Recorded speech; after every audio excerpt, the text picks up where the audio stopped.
My name is Cristian Salguero. I am an system engineering student. My hobbies are programming, reading, watching series, and playing games. My trip to Laguna del Valle. The Laguna del Valle, better known as the Lagoon of the Map, is Villapinzón most tourist attraction. It is the birthplace of the Bogota River. Its body dazzles all those who visit it. Recommendation for the trip. You must take a tourist permit to be assigned a guide, which will help you and your trip will show of the wonder of this beautiful site. Recommendation for the climate.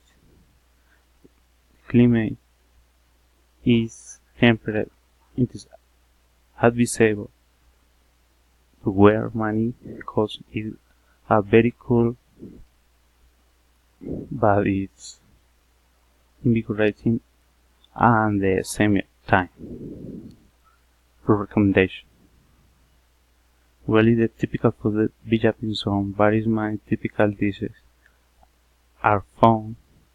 There are many restaurants in the town, beautiful, close to the Laguna. There are no restaurants.